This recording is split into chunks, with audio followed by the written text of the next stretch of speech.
On a toujours tout. C'était la phrase fétiche de ma sœur Vera.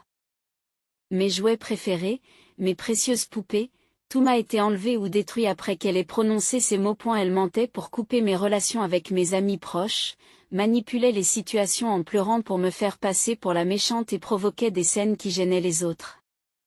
Ces méfaits étaient innombrables. Et si les choses ne se passaient pas comme elle le souhaitait, elle détruisait tout et s'en prenait à tout ce qui l'entourait. Pour cette raison, nos parents m'ont seulement forcé à être patiente et n'ont jamais vraiment essayé de corriger le comportement de Vera. Je pense que c'est en partie ce qui a encouragé la nature de Vera. Vera semble désespérée de me regarder de haut et de se prévaloir d'un sentiment de supériorité. Je sens que ce désir l'obsède.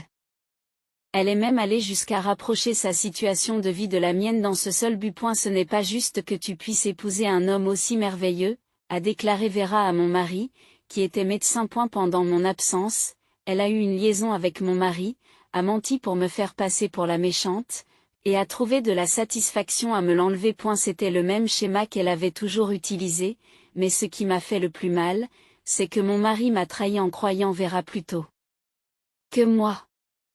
J'ai finalement choisi de divorcer. J'avais quitté mon travail et je vivais loin de Vera quand, environ un an après le divorce, j'ai reçu un coup de téléphone de Vera. J'avais un bébé. Alors viens avec un cadeau pour fêter ça. Bien sûr, je viendrai avec mon mari avocat. Qu'est-ce qu'il y a? Un avocat? Vera n'a pas changé du tout. Elle essaie toujours de me regarder de haut et de se sentir supérieure. Elle n'hésiterait probablement pas à blesser quelqu'un pour y parvenir. Je ne peux absolument pas lui pardonner cela. C'est pourquoi je dois m'assurer que cela ne se reproduira plus jamais en lui donnant une leçon. Demander des dommages et intérêts est mon droit. Je m'appelle Nicole, j'ai 32 ans et je travaille comme infirmière dans le service de médecine interne d'un hôpital général. Je travaille ici depuis une dizaine d'années après avoir fréquenté l'université affiliée à cet hôpital, à l'origine pour bénéficier d'une remise de mes prêts d'études. La période de remise des prêts étant terminée, je ne suis plus absolument obligée de travailler dans cet hôpital et je commence à envisager de changer d'emploi. En effet, ma sœur Vera a commencé à travailler dans le même hôpital en tant qu'assistante médicale. Vera a 28 ans, soit 4 ans de moins que moi. Elle a toujours eu cette personnalité où elle ferait n'importe quoi pour se sentir supérieure à moi, et elle a été inébranlable sur ce point depuis qu'elle est toute petite. On a toujours tout, c'était la signature de Vera. Toutes mes poupées et tous mes jouets ont été soit emportés, soit détruits par Vera. Lorsqu'elle a compris qu'elle pouvait convaincre les adultes en pleurant, elle pleurait immédiatement pour me faire passer pour la mauvaise personne. Vera a une apparence adorable, elle peut donc parfois paraître plus faible que moi, ce qui joue en sa faveur. Elle mentait tous les jours. Et les situations où les autres croyaient à ses mensonges et me faisaient passer pour la méchante semblent être ses scénarios préférés. Ce n'est pas seulement une ou deux fois que des personnes proches de moi ont cru aux mensonges de Vera et se sont éloignées de moi. Ces mensonges semblent très habiles, car beaucoup de gens tombent dans le panneau. De mon point de vue, connaissant la vérité, même les choses qui sont clairement des mensonges semblent être crues par les gens qui entendent les paroles de Vera. Si Vera était devenue une arnaqueuse, elle aurait pu devenir une terrible criminelle. Je devrais probablement être reconnaissant qu'elle ait trouvé un emploi légitime. Cependant, il arrivait que les plans de Vera échouent et que ces mensonges soient révélés à nos parents ou à mes amis. Lorsqu'elle jugeait que les choses n'allaient pas dans son sens, Vera devenait un véritable tyran. Dès qu'elle décidait que nos parents étaient de mon côté, elle pleurait de façon hystérique, se déchaînait dans la maison, jetait et cassait des objets. Après que ce schéma se soit répété, nos parents, épuisés, ont commencé à me dire d'être patiente. C'était probablement une stratégie pour empêcher Vera de se déchaîner, mais je ne comprenais pas pourquoi j'étais la seule à devoir être patiente et à me plier à l'égoïsme de Vera. Honnêtement, je n'arrive toujours pas à avoir une opinion positive de nos parents. C'était aussi terrible quand mon ami a essayé de discipliner Vera. Cela s'est passé lorsque j'étais en 3e. Une amie qui avait remarqué la vraie nature de Vera l'a confrontée directement en lui disant « Tu es assez grande pour mieux savoir maintenant, n'est-ce pas ?» Arrête de mentir et de pleurer pour arriver à tes fins. Mon ami n'a dit que ce qui était absolument raisonnable et ne l'a même pas grondé sévèrement. Mais cela a dû être extrêmement désagréable pour Vera, car plus tard, elle s'est soudainement rendue chez mon ami et a fait une scène en pleurant bruyamment et en s'asseyant à l'entrée, en disant « J'ai eu tort, alors s'il vous plaît, arrêtez. Je ne parlerai plus jamais à ma sœur ni à vous, s'il vous plaît. » Bien sûr, les voisins pouvaient entendre, et si mon ami essayait d'encourager Vera à se lever en lui touchant le bras, elle s'écriait « Ouch! Arrêtez, vous faites tellement de bruit qu'il faut appeler la police. » Lorsque la police est intervenue, Vera a dû se rendre compte que les choses étaient allées trop loin, car elle a semblé se calmer sur place, mais comme Vera était en 6e année à l'époque, nos parents ont reçu un sévère avertissement de la part de la police. Lorsque les choses ne se sont pas passées comme elle le souhaitait, Vera a continué à se déchaîner sans écouter nos parents, d'une manière ou d'une autre. J'ai fini par me faire gronder par eux en leur demandant de ne pas provoquer Vera. Je me sentais terriblement désolée d'avoir causé des ennuis à mon ami. J'avais plusieurs amis qui connaissaient la vraie nature de Vera, et ils m'ont toujours encouragée. Je pense que c'est grâce à eux que j'ai pu survivre dans cette maison. Quoi qu'il en soit, j'ai décidé de prendre mes distances avec Vera. La priorité absolue pour maintenir cette distance était de quitter la maison. J'ai choisi l'université affiliée à cet hôpital, qui était loin de chez moi. J'ai convaincu mes parents en leur disant que je bénéficierais d'une bourse qui n'aurait pas besoin d'être remboursée, et j'ai réussi à déménager loin de la maison dans un dortoir en disant que je serais occupée par la formation pratique et les études. Depuis lors, je ne suis pratiquement jamais retournée chez moi. Alors que je menais une vie bien remplie. Vera s'est retrouvée à travailler dans cet hôpital. Elle est venue jusqu'au poste des infirmières en disant « Je suis si heureuse de pouvoir travailler avec vous », mais les infirmières, qui connaissent bien le fonctionnement de la société des femmes, n'ont pas été dupes de ce genre de choses. Comme elles trouvaient cela suspect, j'ai eu l'occasion d'expliquer ma relation avec Vera, et tout a été organisé pour que je n'ai pas beaucoup de contact avec le service administratif. Je leur en suis reconnaissante. Quoi qu'il en soit, je ne veux plus rien avoir à faire avec Vera. Je ne sais pas ce qui pourrait se passer si j'interagissais avec elle, et je ne veux pas qu'elle soit au courant de mon travail ou de ma vie privée. C'est pourquoi je commence sérieusement à envisager de changer de travail. Nicole, es-tu sûre de ne pas vouloir une cérémonie de mariage? Alors que nous prenions un repas décontracté à la maison, mon mari Kelvin m'a demandé de l'autre côté de la table. Oui. Cela ne m'intéresse pas vraiment. Tu as une si jolie silhouette, tu serais bien dans une robe. Je ne veux pas me faire remarquer. J'ai épousé Kelvin le mois dernier.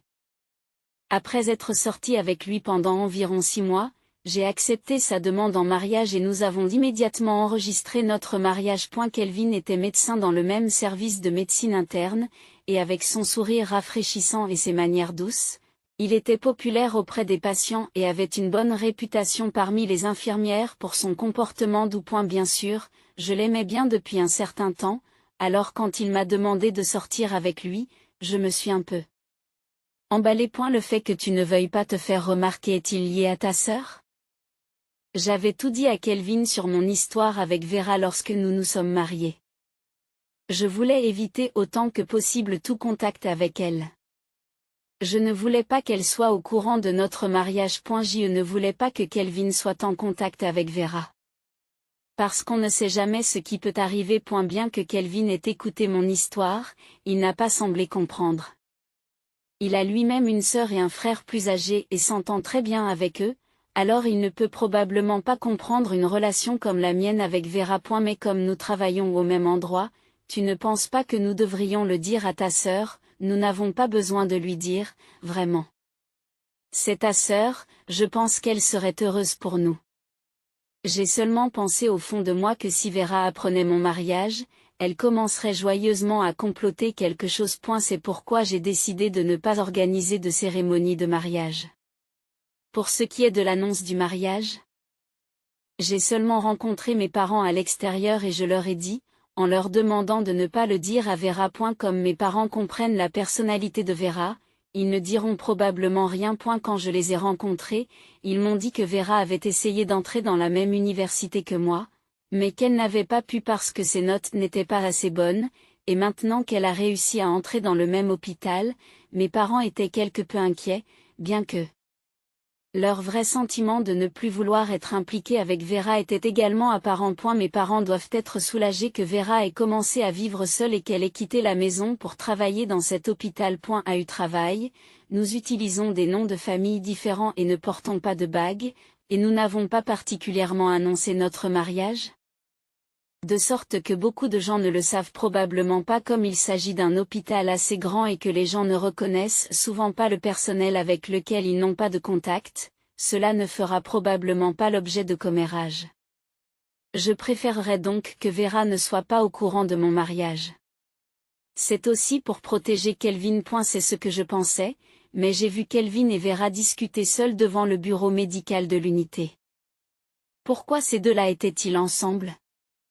Kelvin est venu spécialement pour me dire que vous vous étiez mariés. Même si j'avais dit qu'il n'était pas nécessaire de le dire à Vera, même si j'avais expliqué le genre de relation que nous avions, même si Kelvin savait quel genre de traitement j'avais reçu de la part de ma sœur. Elle est tellement mignonne, cette sœur. Qu'elle en est si heureuse. Je suis si heureuse d'avoir un grand frère. J'ai eu un mauvais pressentiment en voyant Vera regarder Kelvin. À eu cours de mes conversations avec Kelvin, j'avais remarqué qu'il semblait croire fondamentalement qu'étant donné qu'elle était une sœur liée par le sang, nous pourrions bien nous entendre malgré quelques malentendus, mais je n'aurais jamais pensé qu'il ferait quelque chose d'aussi inutile. Félicitations, vraiment. Allons manger dehors un de ces jours. Je te ferai plaisir pour fêter ça. Le sourire de Vera en disant cela ne ressemblait qu'à celui d'une sœur félicitant joyeusement sa sœur. Mais je ne suis jamais allée manger avec Vera, et Vera ne m'a jamais vraiment félicité.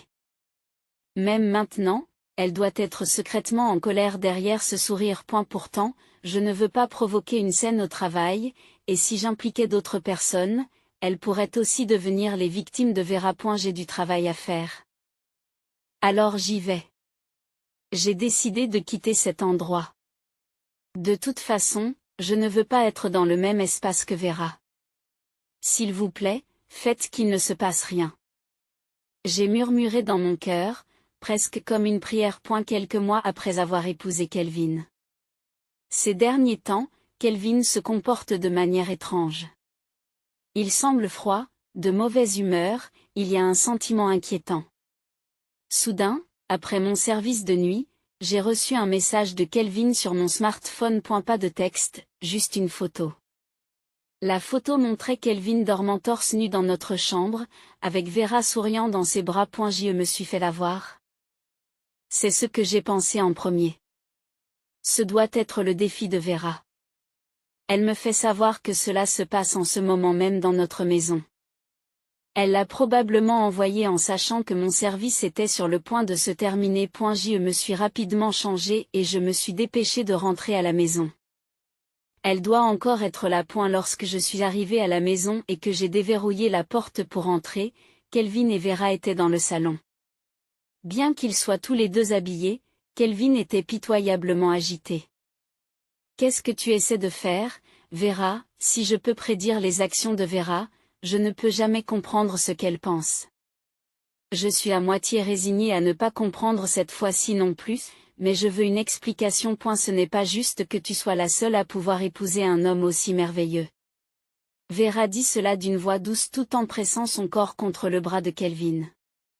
Et puis, s'il a été trompé? J'ai pensé que Kelvin méritait de le savoir, alors je le lui ai dit. Lorsque j'ai entendu le mot trompé, j'ai tout de suite compris que mon mauvais pressentiment était justifié. Parce que cela s'était déjà produit un nombre incalculable de fois. Tu as menti comme d'habitude, en disant que je t'avais malmené, n'est-ce pas? Je n'arrête pas de te dire d'arrêter de te faire passer pour une faible comme ça. Vera ment comme si c'était la vérité.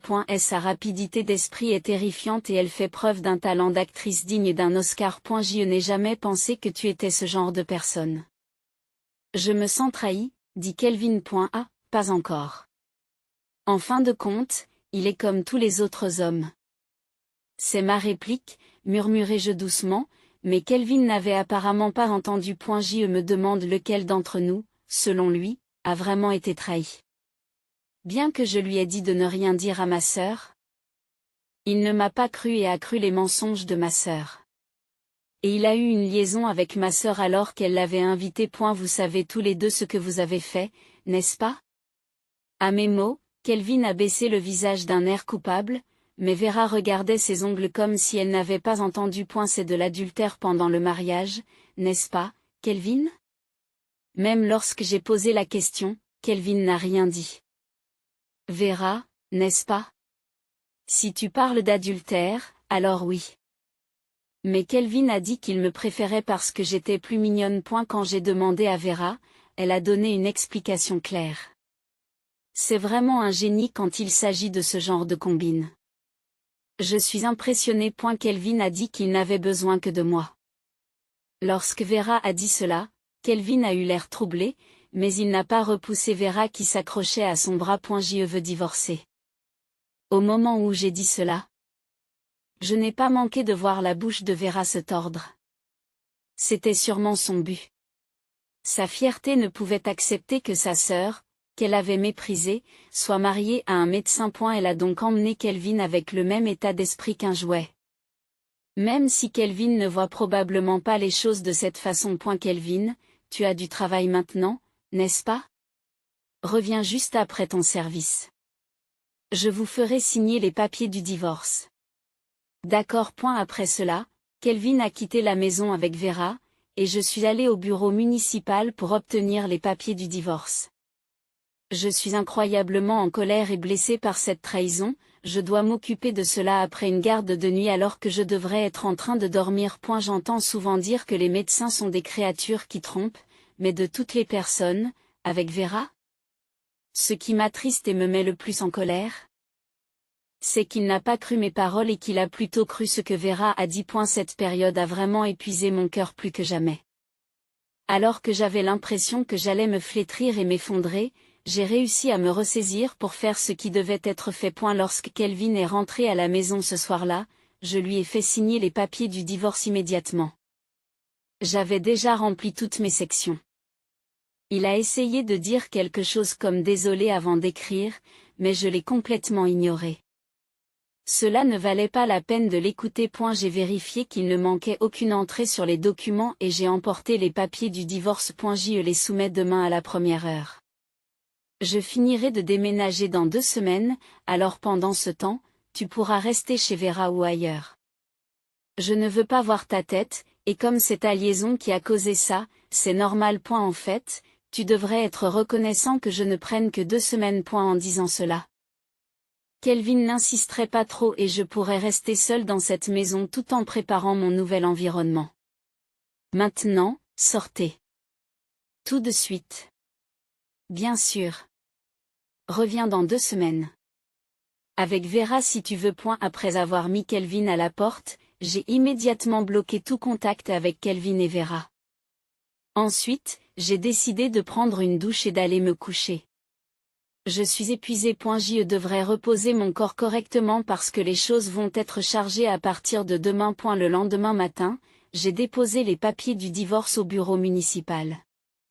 Ensuite, je me suis rendue au travail et j'ai annoncé que je démissionnais. J'ai dit au RH toute la vérité sur le fait que j'avais divorcé à cause de la liaison de mon mari Kelvin avec ma sœur Vera et que les dommages émotionnels étaient trop importants pour que je reste ici. En leur disant cela, ils devraient comprendre que je ne suis plus concernée par la réputation qu'ils développent au sein de l'hôpital, quelle qu'elle soit. Tout en cherchant rapidement une nouvelle maison, j'ai décidé de me concentrer sur mon hobby. Mon hobby, c'est l'escalade et je m'entraînais au moins une fois par semaine à la salle d'escalade dont je suis membre. Autant en profiter pleinement. Alors que je transpirais à grosses gouttes, mes pensées se sont éclaircies et j'ai commencé à envisager de leur faire prendre leurs responsabilités. Car pourquoi pas? Je n'ai rien à me reprocher. Il n'y a absolument aucune raison d'accepter cela tranquillement. Je ne fais qu'exercer mes droits naturels. D'abord, un avocat. Tout en réfléchissant à la suite, j'ai continué à saisir les prises d'escalade l'une après l'autre. Environ 1 an après le divorce, j'ai reçu un appel téléphonique de la maison de mes parents sur mon smartphone. Je me suis demandé de quoi il pouvait s'agir, j'ai répondu et j'ai entendu Nicole. Ce qui m'est parvenu. C'est la voix de Vera. Cela faisait 1 an que je n'avais pas entendu cette voix. J'avais un bébé. Un garçon super mignon. Oh, et je me suis mariée. Alors viens avec un cadeau pour fêter ça. Je suis chez nos parents maintenant. Vera a continué à parler à tort et à travers. Comme j'avais bloqué les coordonnées de Kelvin et de Vera, elle ne pouvait probablement pas me contacter et avait délibérément utilisé le téléphone de nos parents pour dire cela. Ayant épousé Kelvin et ayant eu un enfant, elle essayait allègrement de me faire du mal, exigeant sans vergogne des cadeaux pour le bébé. Son comportement m'a fait soupirer, voyant qu'elle n'avait pas changé du tout. Mais mon soupir était accompagné d'un léger sourire au coin des lèvres. Bien sûr, répondis-je. C'est vrai? Dans ce cas, Kelvin viendra aussi. Oui, j'amènerai mon mari avocat. Qu'est-ce qu'il y a? Un avocat? La voix de Vera s'est immédiatement éteinte. Vera ne savait pas que je m'étais remariée, ni que mon nouveau mari était l'avocat. Pourquoi pas dans 2 semaines? Tu es chez nos parents, n'est-ce pas? Oui. Maman et papa sont tellement attachés au bébé qu'ils ne veulent pas que nous partions tout de suite. Vera hausse le ton, essayant de cacher son agitation. Elle doit être incroyablement frustrée d'apprendre que j'ai épousé un avocat. Parce que Vera pensait que je vivais seule. J'attends avec impatience le cadeau de célébration, dit Vera avant de raccrocher. Son attitude égocentrique habituelle n'a pas changé. Je me demande combien de temps elle pourra garder cette attitude. À eu fait, il est vrai que mon mari actuel est avocat. Il s'appelle Baron. Il a 36 ans, bien qu'il soit encore relativement jeune en tant qu'avocat, il est très compétent. Et ma relation avec Baron a commencé lorsque je l'ai consulté au sujet d'une demande de dommages-intérêts pour mon divorce. Juste après mon divorce, j'ai consulté un cabinet d'avocats spécialisé dans les affaires de divorce. C'est Baron qui s'est d'abord occupé de mon dossier. Il s'est avéré que Baron et moi avions fréquenté la même salle d'escalade et, bien que je ne l'ai pas remarqué, Baron m'y avait déjà vu. J'ai été complètement surpris de découvrir que l'avocat qui s'occupait de mon affaire partageait le même hobby et utilisait la même salle d'escalade. Ayant cela en commun et voyant son attitude sincère et le fait qu'il s'occupait de ma consultation en tant qu'avocat, ma confiance et mon sentiment de sécurité à son égard se sont accrus. Baron m'a dit que cela faisait un moment que je m'intéressais à toi, en voyant ton expression sérieuse et ton comportement lorsque tu faisais de l'escalade, ce qui nous a amenés à sortir ensemble et finalement à nous marier après une relation sans heurts. Comme il était au courant dès le départ de choses qui auraient normalement été plus sensibles et problématiques, comme le fait que ce n'était pas mon premier mariage et les circonstances de mon divorce, j'ai pu me marier en me sentant très heureuse, comme si j'étais protégée par lui. Je ne peux qu'être reconnaissante à Baron de m'avoir fait ressentir un tel bonheur. 2 semaines après l'appel téléphonique de Vera,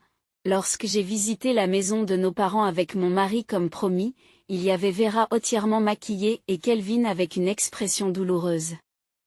Il y avait aussi un bébé dans un berceau, et il était vraiment mignon. Comme ma mère a dit qu'elle s'occuperait du bébé, nous nous sommes assis face à face sur le canapé du salon pour discuter. Enchantée, je suis Vera, la sœur de Nicole. Enchantée, je suis Baron. Baron est ici comme mon mari, mais sa posture est tout à fait celle d'un avocat. Il porte son badge d'avocat sur son costume et garde un sourire avenant. Vous êtes donc avocate? Vera lance à Baron son fameux regard en l'air. Mais l'expression de Baron ne change pas. Quand avez-vous épousé Nicole? Elle ne me dit jamais rien. Le mois dernier. Ah, cela fait donc plus de 6 mois qu'elle a divorcé. Oui, il n'y a pas de problème. Saviez-vous qu'elle était divorcée? Tandis que Kelvin faisait une grimace amère à côté d'elle, Vera continuait à parler ainsi à Baron. Pensait-elle que je cachais à Baron l'histoire de mon divorce? Nicole, tu as apporté un cadeau de fête, n'est-ce pas? Je te remercie. C'est peut-être parce que les choses ne se passaient pas comme elle l'avait prévu que Vera s'est tournée vers moi. De toute façon, c'est ce qu'elle voulait depuis le début. Oui, voilà. Je sortis une enveloppe de mon sac, la posai sur la table et la glissai vers Vera et Kelvin. Vera s'empressa de la prendre et de vérifier ce qu'il y avait à l'intérieur. Qu'est-ce que c'est que ça? Gémit elle en découvrant ce qu'il y avait à l'intérieur. Bien sûr. Elle réagissait ainsi puisqu'elle attendait de l'argent. Ce qu'il y avait dans l'enveloppe, c'était de la paperasse pour des réclamations contre Vera et Kelvin. Comme c'est écrit, je vous réclame des dommages et intérêts à tous les deux. Qu'est-ce que tu dis après tout ce temps? Vera a haussé le ton à mes paroles. Le délai de prescription pour réclamer des dommages et intérêts à un partenaire est de 3 ans. C'est encore parfaitement valable. Lorsque j'ai consulté Baron pour la première fois au cabinet d'avocat, il m'a expliqué ce délai de prescription, et j'ai pensé que j'avais encore beaucoup de temps. Comme je disposais d'une fenêtre de 3 ans, j'ai décidé d'introduire la demande à un moment opportun. Si aucune bonne occasion ne se présentait, je pourrais toujours faire la demande avant l'expiration du délai de prescription. Je n'ai donc pas ressenti le besoin de me précipiter. Demander des dommages et intérêts est mon droit. J'ai demandé 10 000 $ à chacun d'entre eux. Comme Vera a apparemment quitté son emploi, Kelvin pourrait finir par payer 20 000 $, mais je ne me soucie pas des détails pour l'instant. La question principale est de savoir si Kelvin paiera la part de Vera. Oh, j'ai compris. Vous êtes juste amer que Kelvin vous ait quitté, n'est-ce pas? Je devrais vous rendre Kelvin? Alors tu ne te soucierais plus des dommages et intérêts, n'est-ce pas? Vera, qu'est-ce que tu dis? Même Kelvin n'a pas pu rester silencieux lorsque Vera a commencé à dire des bêtises, mais Vera ne lui a même pas jeté un coup d'œil.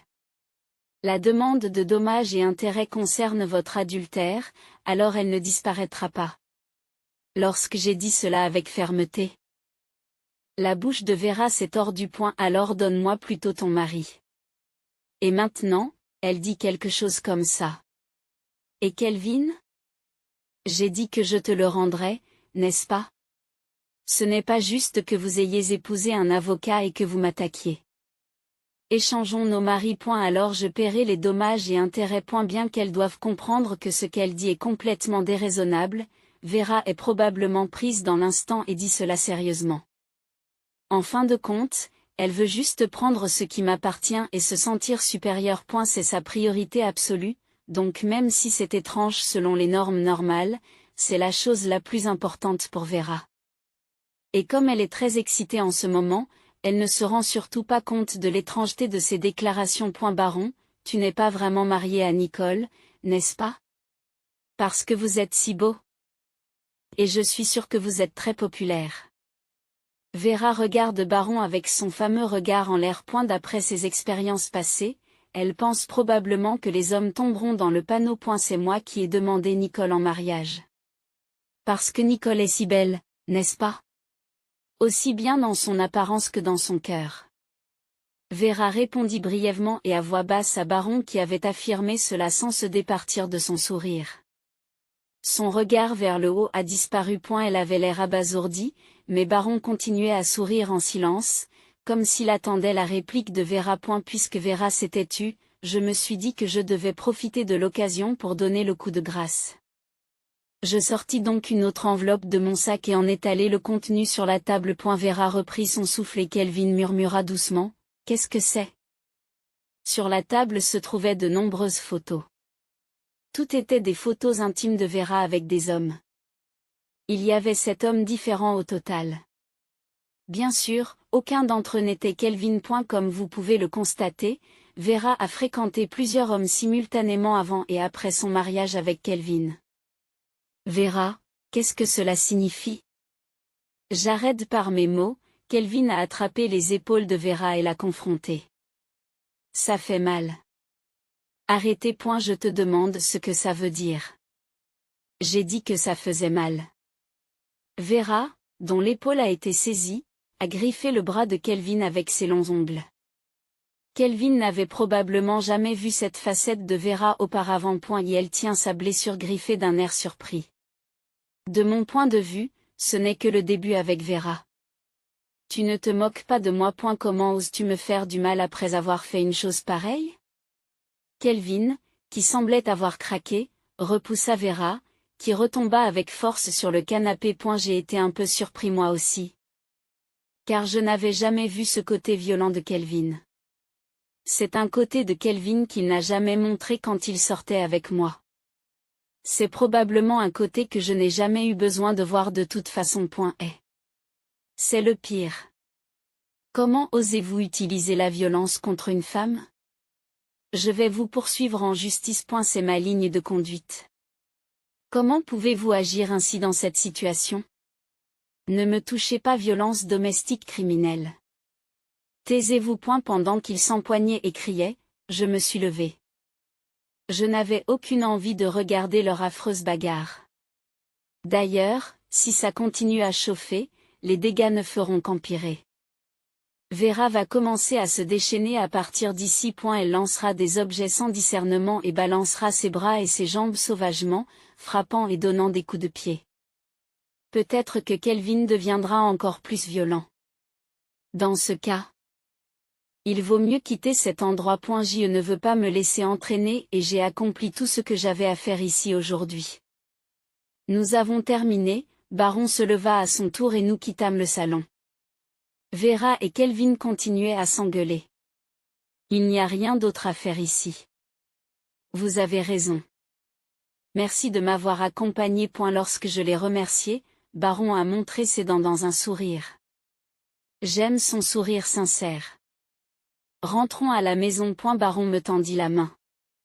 J'ai pris sa main et nous sommes rentrés à la maison, au même rythme. Après avoir divorcé de Kelvin, lorsque j'ai décidé de leur réclamer des dommages et intérêts, j'ai engagé un détective privé pour enquêter sur le comportement de Vera. Je leur ai demandé de retracer les relations de Vera avec les hommes avant mon divorce, bien que cela ne soit pas directement lié à mon divorce.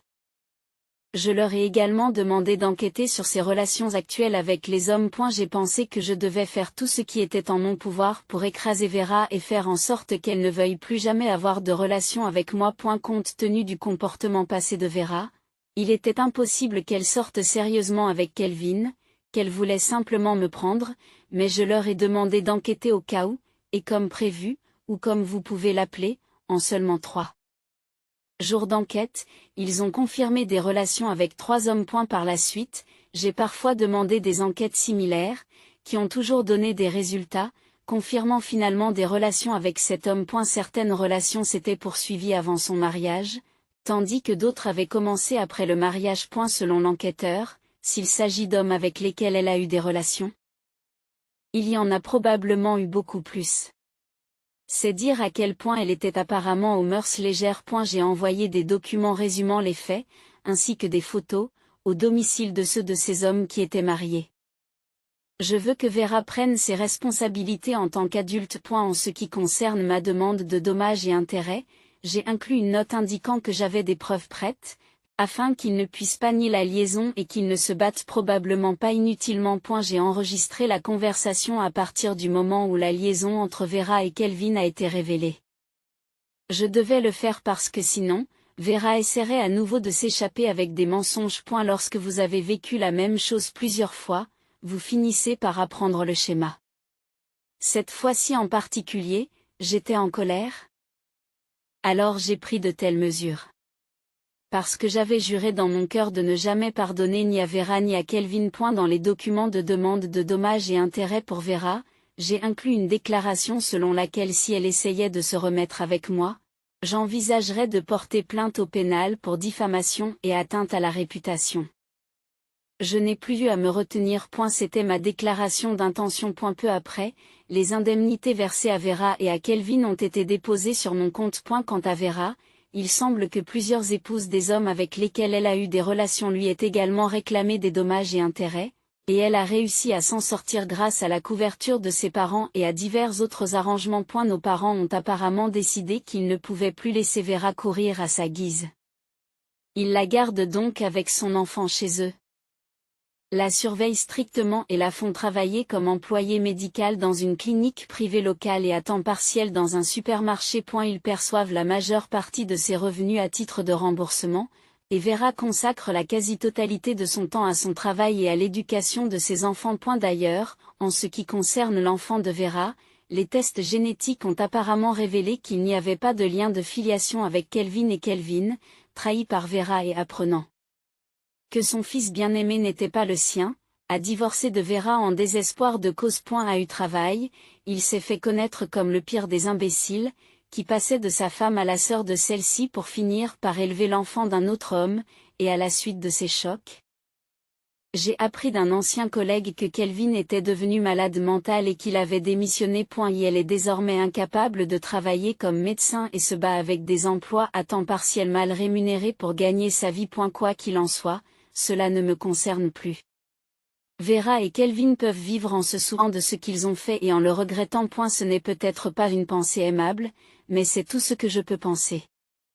Quant à moi, après avoir épousé Baron, j'ai pris mon temps pour chercher du travail et j'ai obtenu un poste d'infirmière dans un hôpital avec de bonnes conditions. Jusque-là, je travaillais quelques jours par semaine dans une clinique privée, mais pensant que je devais gagner correctement ma vie pour l'avenir, j'ai pris mon temps pour chercher un emploi, et grâce à cela, je peux travailler dans des conditions satisfaisantes. N'ayant plus rien à voir avec Vera et ayant l'esprit tranquille parce que j'ai pu couper les ponts avec elle.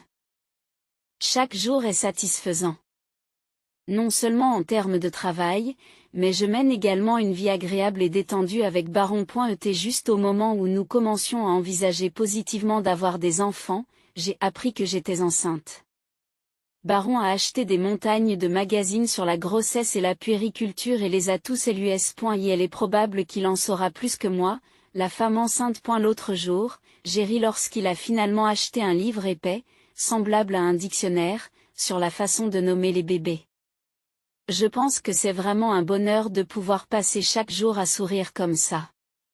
Je veux continuer à sourire comme ça pour toujours. Il est certain que des jours encore plus heureux et plus agréables nous attendent. Merci d'avoir regardé ce film.